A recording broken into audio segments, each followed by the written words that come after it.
separate, and unequal. 1 in 12, 174.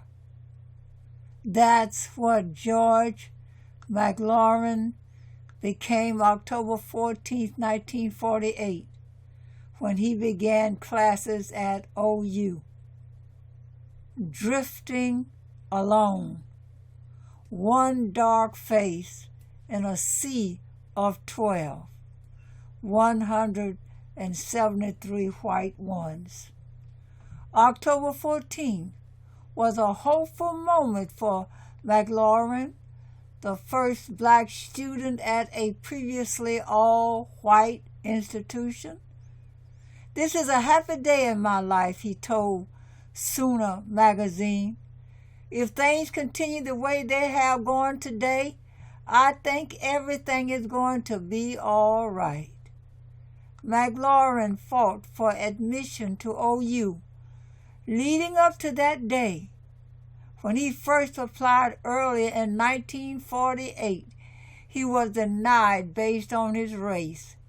McLaurin went to court with this issue, and in a September 29, 1948 verdict, he was victorious when a federal court ruled that denying him admission was unconstitutional.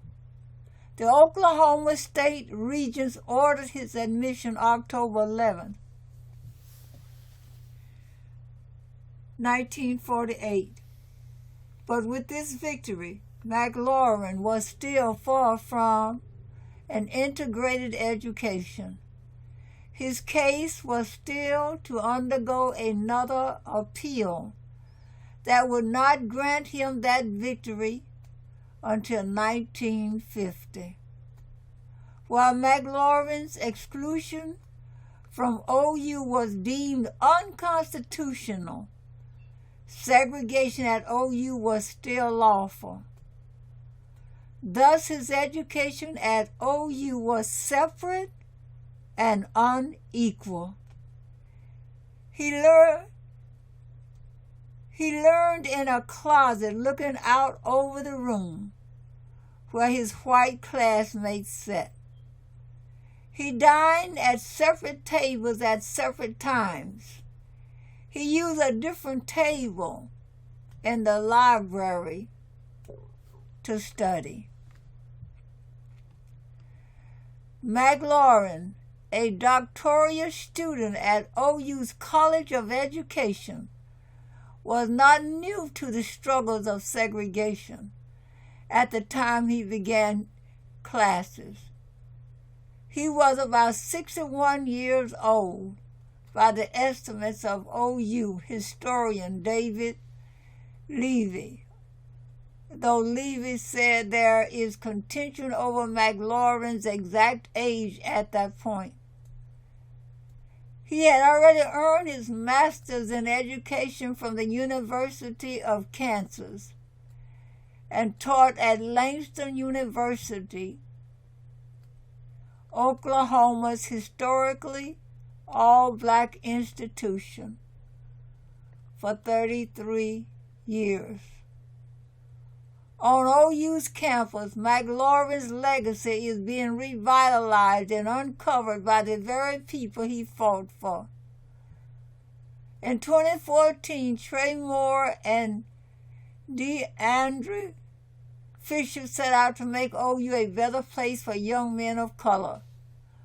Moore now over Oklahoma recruitment for OU diversity and enrichment programs, and Fisher, now special assistant to OU vice president for the university community, Jabba Shoemake, began what they then named the Developing Black Male Conference. During some research, we found out that the statistics for African American males attending college was very, very low. We wanted to put together a program that would assist African American males and would help them attend higher education, Moore said. If they attended OU, great. Welcome to OU, but we just want them to go somewhere. The conference, which was held April 28 through April 30, targets young men facing disadvantages in reaching and transitioning to higher education, and it focuses on recruitment, retention, preparation for entering the professional world, Fisher said. A lot of our students that attend this conference come from backgrounds that parents may have never went to college or even a rural area of Oklahoma or another small town, Fisher said.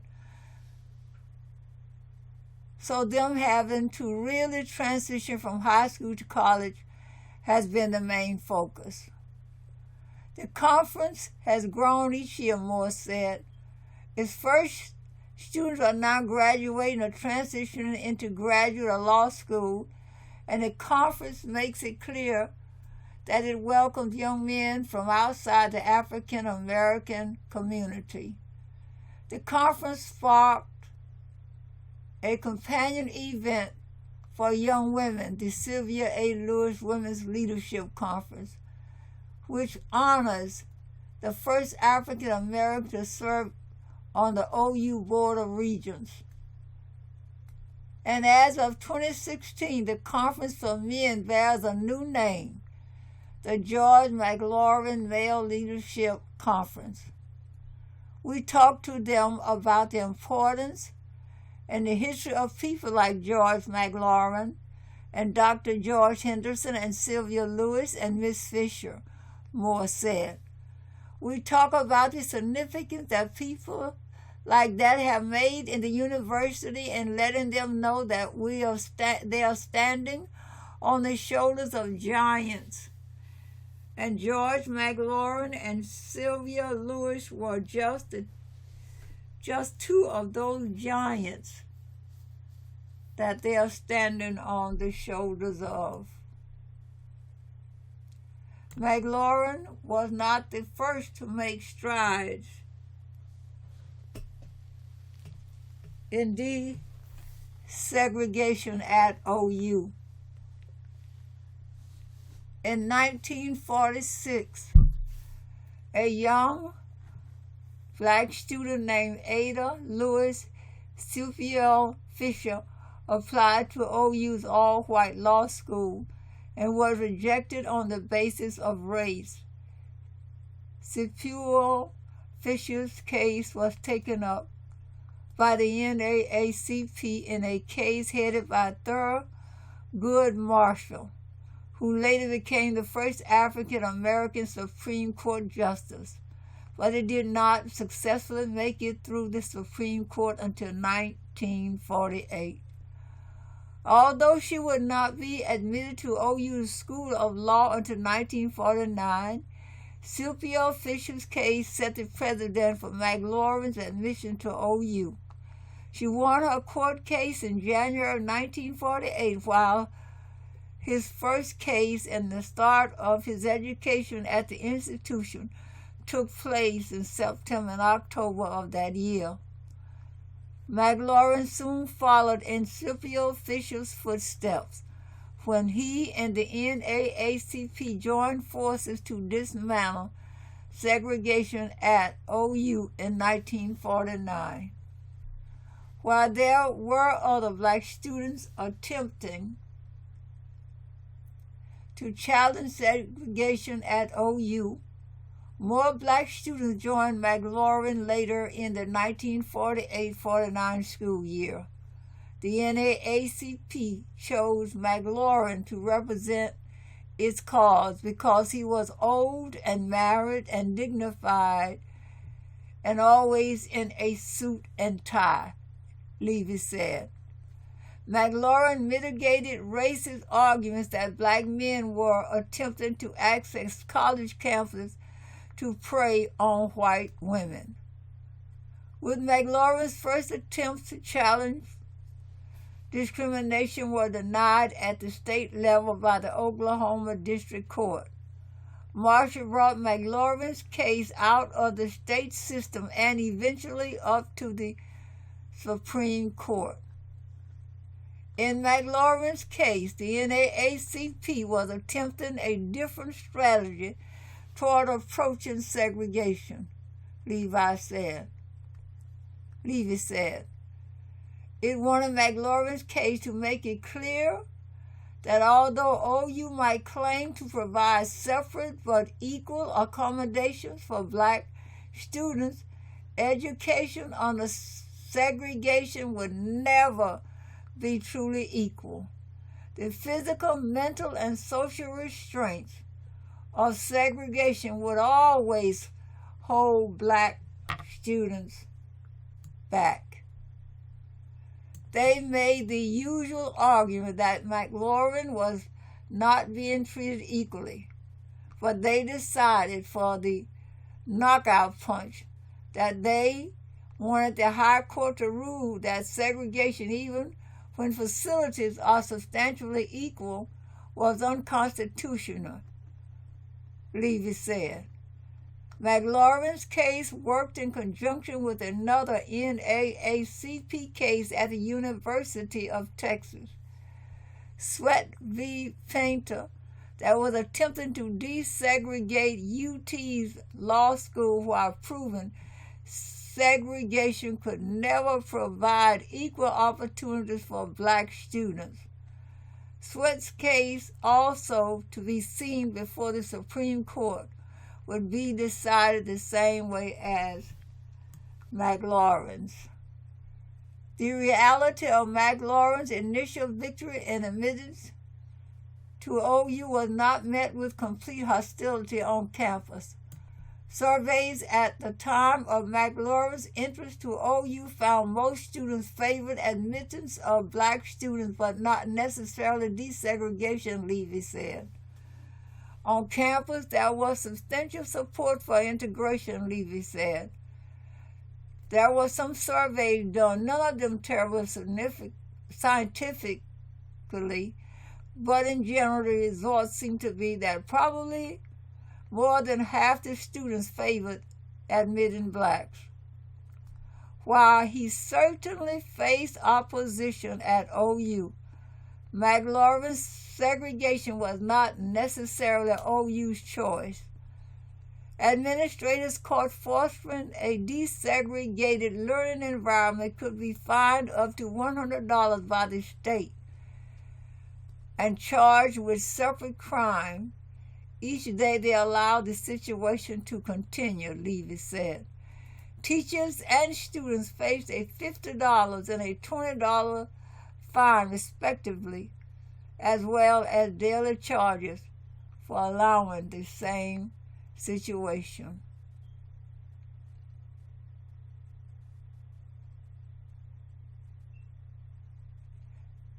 Look around the room that was once Carnegie Hall, room 104, the closet where George McLaurin was made to sit separately from his peers.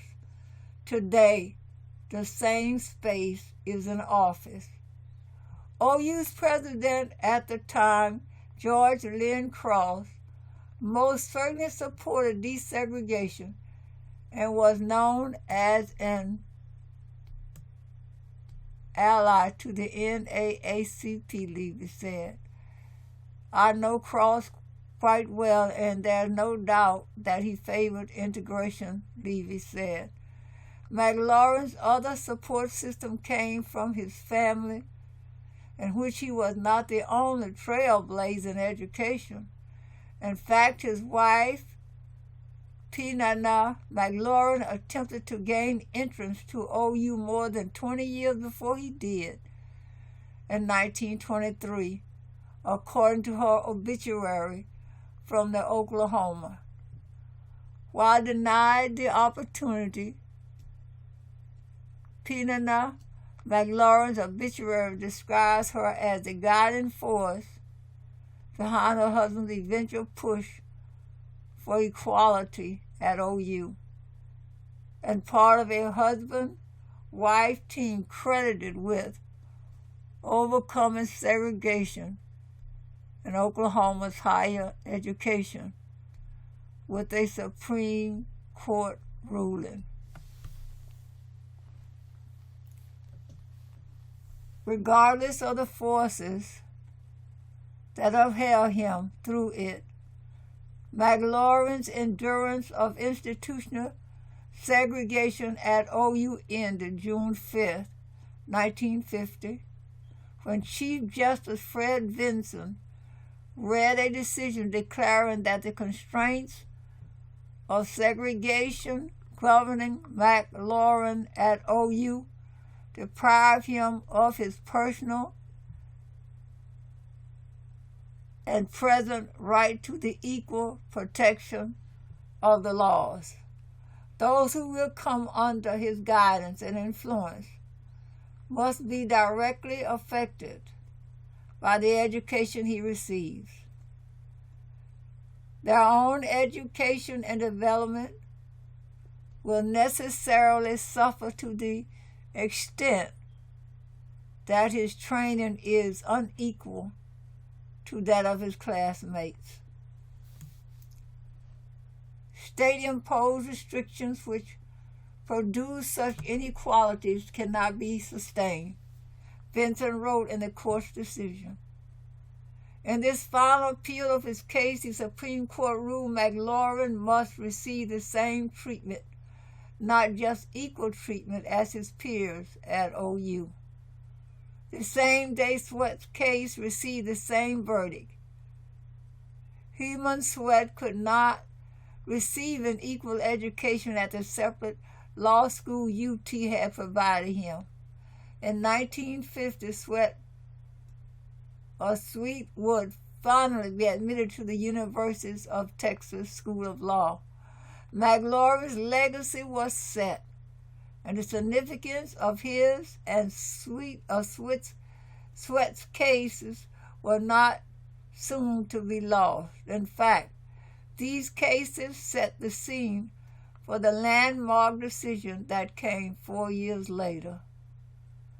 In 1954, the Supreme Court struck down institutional segregation in education as unconstitutional with its Brown versus Board of Education of Topeka decision, a verdict that reversed a precedent set in 1896 with Plessy versus Ferguson. McLaurin and Swett's cases were the halfway mark to the success of Brown versus Board, Levy said. While McLaurin's verdict and the similar verdict in the Swett case worked together desegregating higher education, the fight to desegregate primary and secondary school and to declare segregation unconstitutional would be long and more complex, Levy said. Once you say things like you said in Swett and in McLaurin, it's hard to see how any segregated arrangement could stand a constitutional test, Levy said. If you don't understand or know your history, you can't appreciate how you got to where you are and what the significance of it is. Today, the first black student at OU remains lost to history in many ways. After McLaurin's 1950 Supreme Court victory, he dropped his pursuit of his education. He disappears from OU's yearbooks, only to be found among the graduate student pages from the 1949 and 1950 school years. Philomena McLaurin did carry on the family name at OU, according to her obituary. She received her master's in home economics from OU in 1954, while McLaurin's immediate family and his accomplishments were well documented. The Daily was unable to locate any surviving relatives. Historical figures and their significance can often be forgotten by those for whom they led the way, Henderson said. McLaurin's presence in the minds of current OU students and faculty is no exception. If you don't understand or know your history, you can't appreciate how you got to where you are and what the significance of it is. Too few of my colleagues know the history of the University of Oklahoma in terms of race, Henderson said. McLaurin's motives for involvement in his court case are also unknown. Was it for personal satisfaction or for the sake of black students to come that George McLaurin endured so much for desegregation? To Anderson, the answer is clear. The case was not just a way for McLaurin to leave a legacy. It was a victory in war, in a war he had been fighting his entire life. 60 years of somebody calling him. 60 years of somebody telling him, you can't and shouldn't do that. And I don't know how many years when he finally said to himself, I should at least try and have the opportunity to try. Whether I succeed or fail, doggone it, I should at least have the opportunity to try, Henderson said.